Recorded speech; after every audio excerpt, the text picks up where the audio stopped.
You're not smart enough for that. That's not your lane. Get back to ancient Babylon and the water cycle. That's essentially what the school system tells every kid in a public school in this country, and then at 18, hands them a student loan and wishes them luck.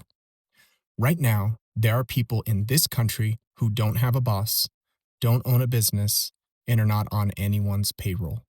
They trade options and futures. They pay their bills, and they live a decent life.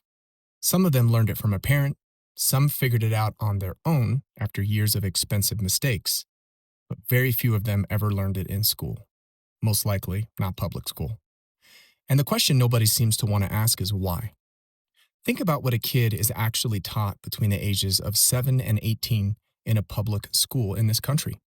The water cycle, the causes of World War I, how to find the area of a triangle, the three branches of government. None of that information is useless, but none of it pays your bills either. Now think about what that same kid is never taught. What compound interest does to a loan over 30 years, what a 401k actually is, and why the difference between starting at age 22 versus starting at age 32 is not a small number.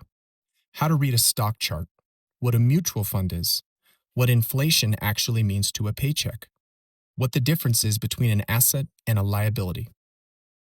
They will learn all of this eventually, but usually when it's already cost them something.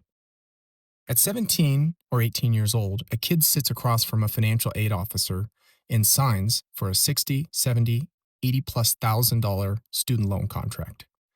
And in most cases, nobody in that room explains what that loan actually costs over the full repayment period. Not the total interest, not what the monthly payment does to their ability to save, to invest, or to buy a home by age 30. They understand their acceptance letter. They don't understand the contract they just signed. Here's the part worth talking about. Wealthy families do not leave financial education to the school system. The kid growing up in a household with an accountant, a financial planner, parents who talk about portfolios at the dinner table, that kid is learning how money works before they ever set foot in a classroom.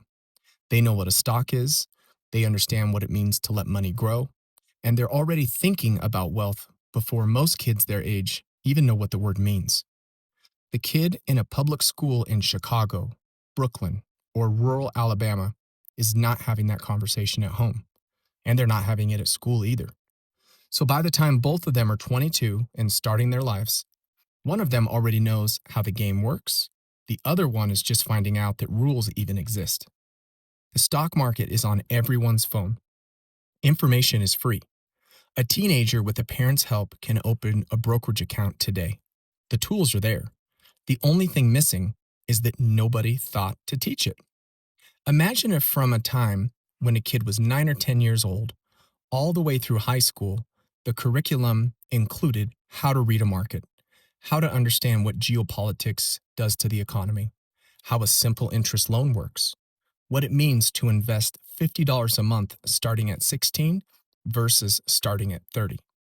Not instead of history, not instead of science, in addition to it. By 18, every kid in this country should know how to make their money work for them, not just how to earn it. The information has always existed. The only question is, who decided which kids were allowed to have it and which ones weren't?